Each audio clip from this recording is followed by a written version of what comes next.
India में retail sector दुनिया के सबसे तेजी से ग्रोइंग सेक्टर्स में से एक है और ऑर्गेनाइज्ड रिटेल यानी प्रॉपर सुपरमार्केट्स और सुपर शॉप्स अभी भी बहुत अंडरसर्व्ड है, खासकर टीयर 2 और टीयर 3 सिटीज में। लोग अब किराना दुकान से अपग्रेड होना चाहते हैं। वो एक ऐसी जगह चाहते हैं जहां सब कुछ एक छत के नीचे मिले, साफ सुथरा हो और एक्सपीरियंस अच्छा हो। यही है आपका अपॉर्चुनिटी। तो आज मैं आपको स्टेप बाय स्टेप बताऊंगी कि इंडिया में सुपर शॉप बिजनेस कैसे शुरू करें 2026 में। सबसे पहले समझते हैं सुपर शॉप है क्या और ये किराना दुकान से कैसे अलग है। एक ट्रेडिशनल किराना दुकान में लिमिटेड प्रोडक्ट्स होते हैं, कोई प्रॉपर डिस्प्ले नहीं होती, कस्टमर खुद प्रोडक्ट्स नहीं देख सकता और एक्सपीरियंस बेसिक होता है। एक सुपर शॉप में सेल्फ सर्विस होती है, हजारों प्रोडक्ट्स होते हैं, प्रॉपर कैटेगरीज में ऑर्गेनाइज होता है, बिलिंग काउंटर होता है और कस्टमर को एक कंप्लीट शॉपिंग एक्सपीरियंस मिलता है। सुपर शॉप का मॉडल बेसिकली मिनिएचर सुपरमार्केट है। ये बिग बाजार या डीमार्ट जितना बड़ा नहीं होता, लेकिन लोकल किराना से बहुत ज्यादा ऑर्गेनाइज्ड और कॉम्प्रहेंसिव होता है। सुपर शॉप के टाइप समझो। पहला टाइप है नेबरहुड सुपर शॉप। 500 से 1500 स्क्वायर फीट का स्टोर जो एक रेजिडेंशियल कॉलोनी या लोकेलिटी को सर्व करता है। ये सबसे कॉमन और इजीएस्ट मॉडल है शुरुआत के लिए। दूसरा टाइप है मिनी सुपरमार्केट। 1500 से 5000 स्क्वायर फीट का स्टोर जो एक बड़े एरिया को सर्व करता है। इसमें ज्यादा प्रोडक्ट्स और ज्यादा कैटेगरीज होती हैं। तीसरा टाइप है फ्रैंचाइज मॉडल।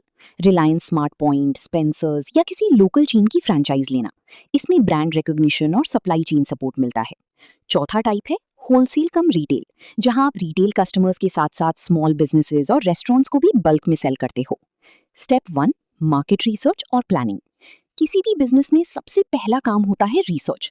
अपने टारगेट एरिया में जाओ और ऑब्जर्व करो, कितनी पॉपुलेशन है उस एरिया में, पास में कोई ऑर्गेनाइज्ड सुपर शॉप ऑलरेडी है, लोग अभी कहाँ शॉपिंग कर रहे हैं और क्या उनसे सेटिस्फाइड हैं, किन प्रोडक्ट्स की डिमांड है जो करंटली अवेलेबल नहीं है।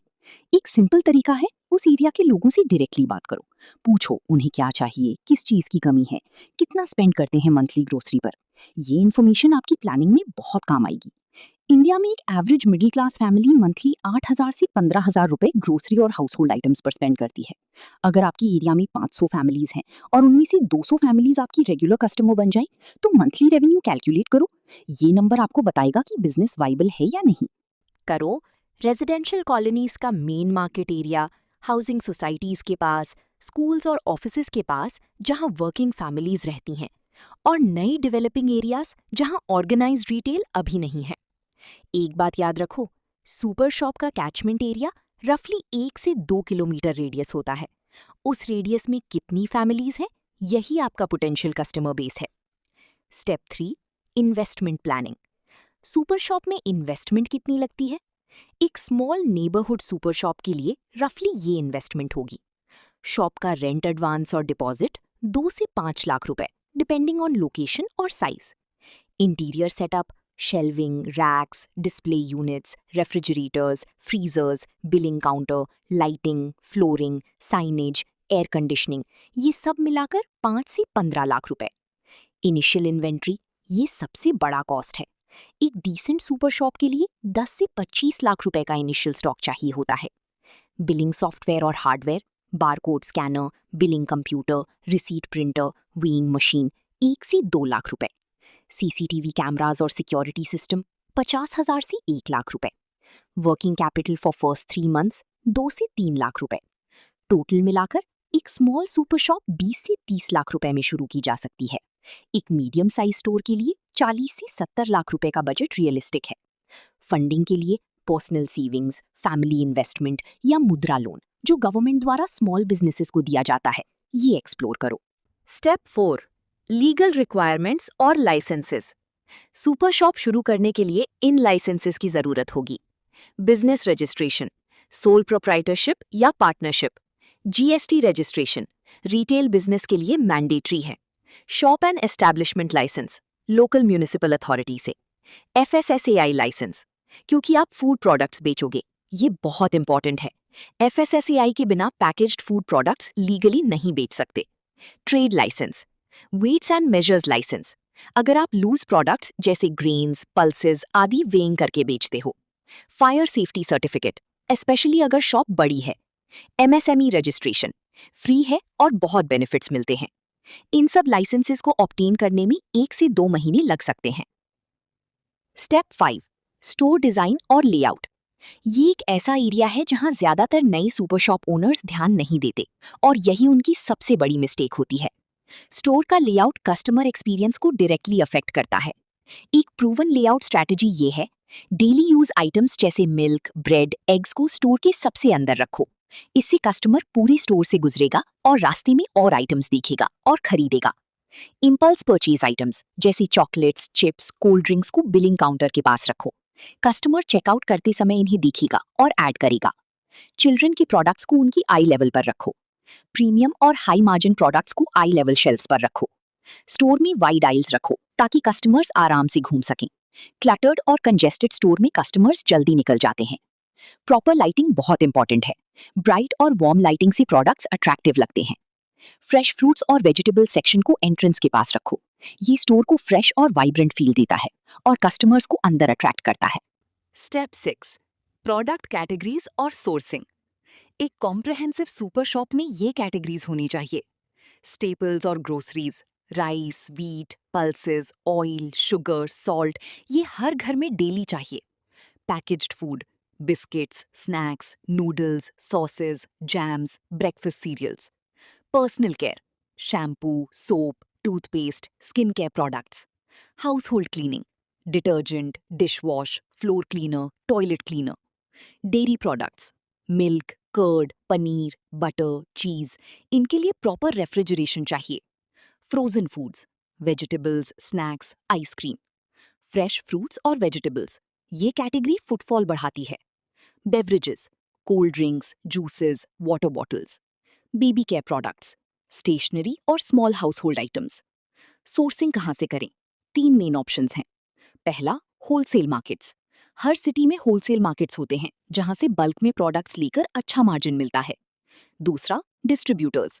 हर एफएमसीजी ब्रांड के ऑथराइज्ड डिस्ट्रीब्यूटर्स होते हैं। Hindustan Unilever, ITC, Nestle, Dabur, इन सब के डिस्ट्रीब्यूटर्स से डायरेक्टली डील करो। इससे एमआरपी पर ट्रेड डिस्काउंट मिलता है। तीसरा, cash and carry stores. Metro cash and carry या रिलायंस मार्केट जैसे होलसेल स्टोर से बल्क में खरीदो। एक इंपॉर्टेंट टिप, शुरुआत में सभी कैटेगरीज में ज्यादा वैरायटी मत रखो। बेस्ट सेलिंग और फास्ट मूविंग प्रोडक्ट्स पर फोकस करो। धीरे धीरे वैरायटी बढ़ाओ। स्टेप 7, टेक्नोलॉजी और systems.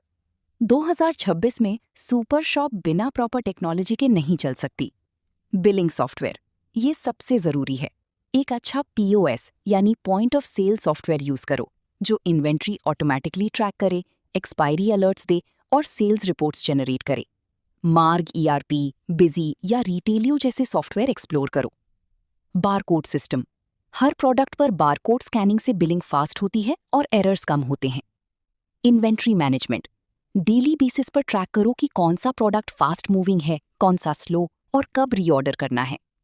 Digital payment, UPI, card payments, wallets सब एक्सेप्ट करो। आज का कस्टमर कैश कम कैरी करता है। लॉयल्टी ऐप या कार्ड, कस्टमर्स को पॉइंट्स दो हर परचेज पर, ये रिटेंशन बहुत बढ़ाता है। सीसीटीवी, थेफ्ट प्रिवेंशन के लिए जरूरी है। Step 8, team building. Super shop के लिए आपको ये टीम चाहिए होगी। स्टोर मैनेजर, अगर आप खुद डेली नहीं आ सकते तो एक ट्रस्टेड स्टोर मैनेजर हायर करो। कैशियर, बिलिंग काउंटर पर स्पीड और एक्यूरेसी दोनों जरूरी हैं। फ्लोर स्टाफ, कस्टमर्स को असिस्ट करने के लिए, शेल्फ स्टॉकिंग करने के लिए। इन्वेंट्री मैनेजर, स्टॉक चेक करने और ऑर्डर्स प्लेस करने के लिए। डिलीवरी बॉय, अगर आप होम डिलीवरी सर्विस ऑफर करते हो। स्टाफ ट्रेनिंग बहुत इंपॉर्टेंट है।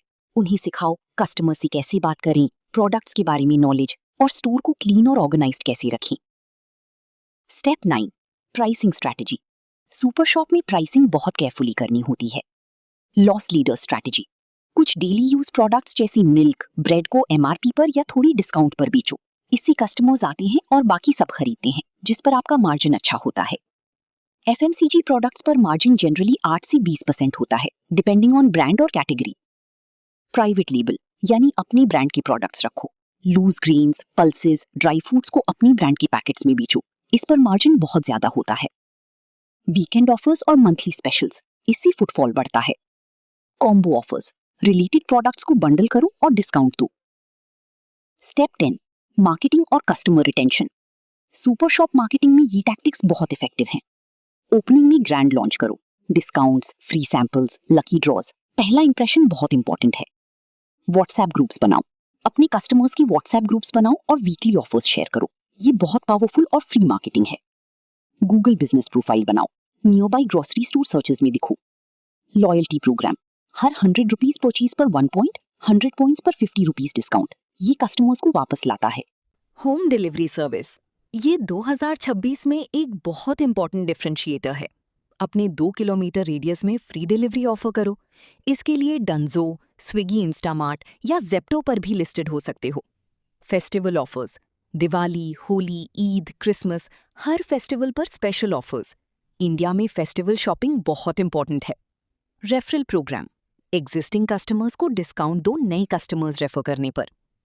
मार्जिन और प्रॉफिटेबिलिटी, सुपर शॉप में ओवरऑल मार्जिन कैटेगरी के हिसाब से वैरी करती है। स्टीपल्स जैसे राइस, व्हीट, शुगर पर मार्जिन कम होती है, 3 से 8%, लेकिन ये हाई वॉल्यूम प्रोडक्ट्स हैं। पैकेज्ड फूड और एफएमसीजी पर 10 से 20% मार्जिन होती है। पर्सनल केयर और हाउसहोल्ड प्रोडक्ट्स पर 15 से 25%, फ्रेश प्रोड्यूस पर 20 से 35%, लेकिन वेस्टेज का रिस्क भी होता है। प्राइवेट लेबल प्रोडक्ट्स पर 30 से 50% मार्जिन हो सकती है। एक 20 से 25 लाख रुपए इन्वेस्टमेंट वाली स्मॉल सुपर शॉप मैच्योर होने के बाद मंथली 8 से 15 लाख रुपए रेवेन्यू जनरेट कर सकती है। नेट प्रॉफिट मार्जिन ओवरऑल 8 से 15% के बीच होती है। कॉमन मिस्टेक्स जो नई सुपर शॉप ओनर्स करते हैं। पहली मिस्टेक, टू मेनी प्रोडक्ट्स शुरुआत में हर कैटेगरी में बहुत वैरायटी रखने से कैपिटल फंस जाता है और स्लो मूविंग इन्वेंट्री प्रॉब्लम बनती है। दूसरी mistake, poor inventory management, expiry, overstocking, understocking, ये सब लॉसेस का कारण बनते हैं। तीसरी mistake, wrong location, high rent वाली लोकेशन लेना जहां फुटफॉल उसे जस्टिफाई नहीं करता। चौथी मिस्टेक, नो डिफरेंशिएशन, अगर आप एग्जैक्टली वही करते हो जो पास की दुकान करती है तो कस्टमर आपके पास क्यों आएगा? कुछ यूनिक दो, better experience, home delivery, loyalty programme. पांचवी मिस्टेक, स्टाफ को इग्नोर करना, रूड या अनट्रेन्ड स्टाफ कस्टमर्स को परमानेंटली दूर कर देता है। फ्यूचर अपॉर्चुनिटीज, 2026 में सुपर शॉप बिजनेस के साथ कुछ एक्साइटिंग अपॉर्चुनिटीज हैं। Quick commerce integration, Swiggy, Instamart, Zepto, Blinkit जैसी प्लेटफॉर्म्स पर अपनी शॉप लिस्ट करो, इससे एडिशनल रेवेन्यू आएगा। ऑर्गेनिक और हेल्थ फूड सेक्शन, हेल्थ